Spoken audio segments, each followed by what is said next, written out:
Une préparation à quelque chose d'intérieur, je dirais le jeûne alimentaire n'est qu'une partie du jeûne, et je dirais c'est la partie immergée de l'iceberg, la partie non immergée de l'iceberg.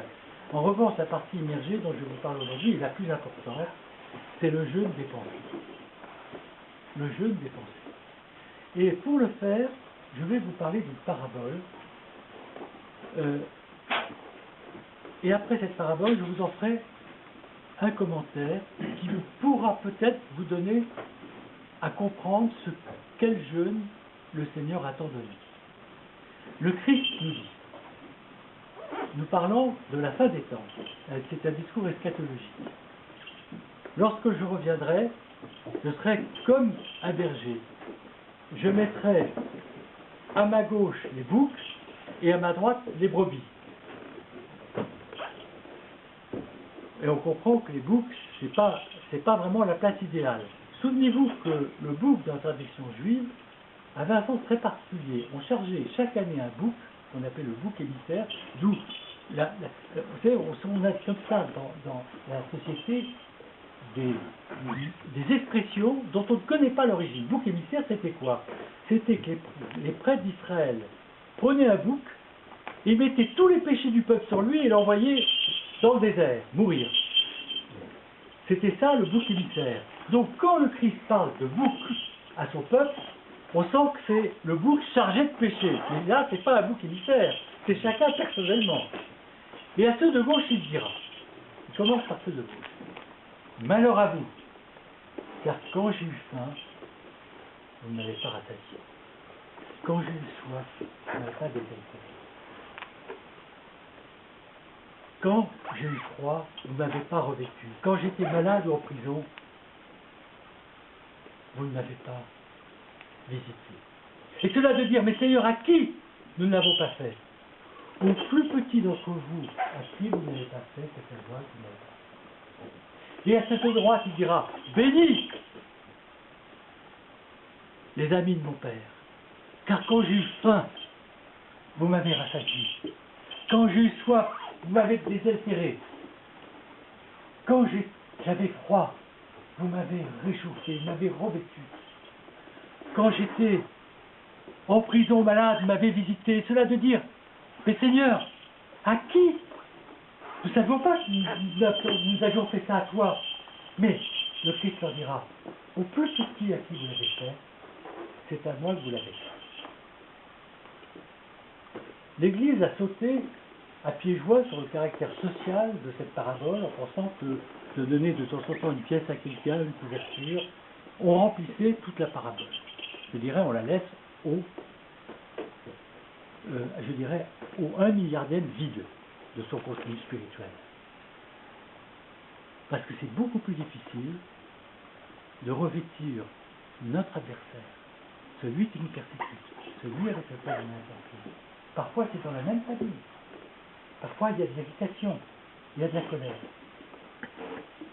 On est dans des situations sans arrêt dans la société conflictuelle. Et le carême, c'est le moment de dire, et je vais paraphraser cette parabole pour que tout soit clair, pour nous tous. Moi, le premier, ne pensez pas que parce que je vous enseigne cela, je suis à l'écart de cela. Non, je suis dedans, confronté au même problème que vous. Nous avons tous Le Seigneur nous demande, dans le carême, de redoubler de compassion et de miséricorde, non pas pour ceux, et c'est bien entendu pour tous, mais c'est tellement facile d'aimer ceux qui vous aiment. Le Christ dit, même les païens en font autant. Le Christ dit, aimez vos ennemis. C'est tellement facile d'aimer ceux avec qui on s'entend. Oh, on leur pardonne bien une broutille. Non. C'est d'avoir, pendant ce carême, je ne dis pas prendre son téléphone et téléphoner à quelqu'un avec qui on est une véritable brouille. Non, c'est d'avoir une bonne pensée pour cette personne. De se dire qu'elle peut changer, non pas pour que ma relation avec elle s'améliore, mais pour que sa relation avec Dieu s'améliore. Sans chercher un but personnel, sans chercher un résultat pour soi. Il faut, dans la démarche du regard sur l'autre, retrouver le Christ dans l'autre, le faire ressurgir. Parce que le Christ, justement, il nous demande de voir le Christ dans chacun. Mais il n'a pas limité cette vision du Christ dans tous ceux qui agissaient avec bonté. Quand je vois le père Zadel, je dis, ah oui, il a le visage d'un saint, on dirait le Christ. Ça, c'est facile. Mais si je vois mon persécuteur et que je dis, oui, il a en lui l'icône du Christ, c'est le vrai propos de cette méditation littéraire. Voir le visage du Christ dans celui qui aujourd'hui nous fait du mal. Vous vous souvenez souvent, mais je vais vous la re-raconter, cette parabole, qui est fondée sur une histoire tout à fait vraie. Parce qu'elle tombe à pic dans ce que j'essaie de vous expliquer. Ah, j'ai 70 ans, j'ai le droit bientôt 70 ans, dans 2 jours, j'ai le droit de raconter. Souvenez-vous, cet homme qui haïssait fanatiquement, comme aujourd'hui certaines religions, avec un fanatisme énorme, quelqu'un qui l'assassinait pour une question religieuse, qui est vraiment le pire des crimes à mes yeux. Et il se réjouissait de la mort d'un homme là devant lui. Difficile de voir le Christ dans un tel homme. Hein. Et tout d'un coup, cet homme se dit, mais il est fou, l'homme que je suis en train de quasiment de lapider, il me regarde comme si j'étais un saint. Mais il m'aime, même plus il m'admire. Cette Saul, qui allait devenir Paul, apôtre de la nation, et si vous relisez les actes, il a participé à l'assassinat honteux de Saint Stéphanos, parce qu'à l'époque, il était anti-chrétien. Eh bien, Saint Stéphanos, avant de mourir, a vu le visage du Christ dans son persécuteur. Voilà la vraie sainteté. Pas, voir la lumière à Christ, c'est un grand don. Je n'ai jamais vu la lumière à Christ, des saints l'ont vu. Mais je vous assure, un don supérieur, c'est de voir le visage du Christ dans celui qui nous persécute. Parce que c'est l'espérance du salut. Vous revêtez l'autre. Alors oui, je vais le paraphraser. Quand j'ai eu faim, vous m'avez rassasié. Oui, j'avais faim que tu vois dans cet autre qui t'a nui, qu'il pouvait se transformer, qu'il pouvait se remplir de moi. Et tu m'as donné à manger parce que tu as vu que mon corps pouvait le rassasier. Tu m'as désaltéré parce que tu as vu que mon sang allait circuler en lui et devenir son propre sang, qu'il allait christiser. C'est dans ton regard que cette flamme éteinte, que ce feu qui était en train de mourir, parce que j'ai semé dans tous les hommes, mon amour, dans tous les hommes j'ai semé. C'est parce que tu as regardé de cette manière-là qu'il a pu se transformer. Oui, quand j'ai eu froid de la froideur de ce monde, que tu étais toi-même dans l'oubli du monde, tu as retrouvé une ferveur dans le pardon, en habillant d'or cet homme qui te faisait du mal, en ayant l'espérance qu'il pouvait se transformer. Ce que le Seigneur nous demande, ce n'est pas, certes, si on doit se défendre au moment où quelqu'un nous fait du mal, on peut prendre des mesures de défense, mais c'est du présent. Ça ne veut pas dire qu'on doit entacher l'avenir d'un jugement définitif sur la personne. C'est ça que je vous demande. C'est se dire, oui, au moment, j'ai peut-être des mesures à prendre pour préserver cette personne et pour me préserver moi d'elle. Mais c'est du présent. Ça n'entache pas ce qu'elle peut changer, devenir pour elle-même. Non pour un résultat, je le répète, envers moi-même. Ça doit être une pensée gratuite. Voilà le jeu intérieur. C'est d'avoir cette pensée positive sur l'autre, ce regard positif.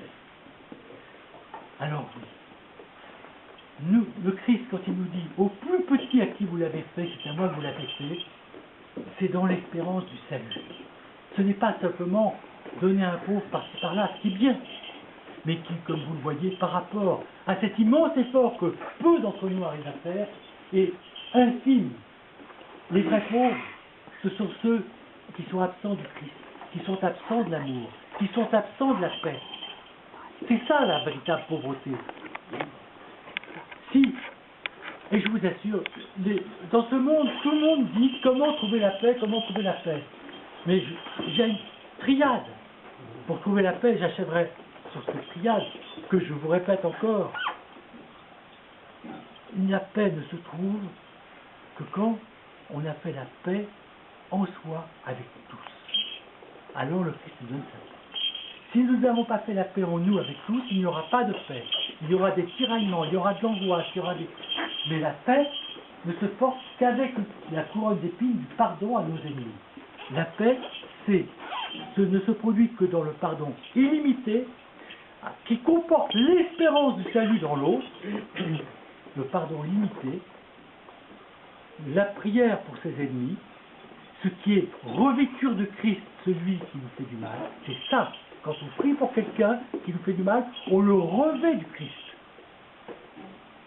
Et l'amour pour eux, l'amour des ennemis, c'est-à-dire de même penser que cette personne peut devenir un saint, comme Paul est devenu un véritable saint après avoir été assassiné. Donc, notre ascèse de ce carême, ça sera de s'auto-questionner et de savoir si nous avons gardé des épines dans notre cœur envers quelques personnes et d'effacer ces épines pour un temps. Au moins ce temps-là. Mais, alors, je vais être très pratique. Ce n'est pas facile. Ce que Dieu demande, c'est un effort. C'est de lui dire, Seigneur, je voudrais y arriver. Que vous n'y arrivez pas, que ça soit très difficile, c'est très difficile.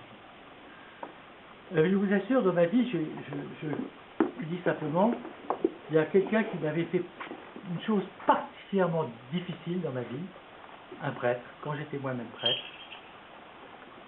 Et j'ai vu que j'avais vraiment le non-pardon en moi, la colère, le non-pardon, pas la haine, parce que je n'ai jamais haï personne, mais en tout cas, une gêne intérieure très très grande. Et alors, le démon, qui est très, très malin, ben, à un moment donné, je me suis sorti dire, je ne fais plus rien pour cette personne, elle est comme morte. Moi, je veux dire, c'est pas la solution.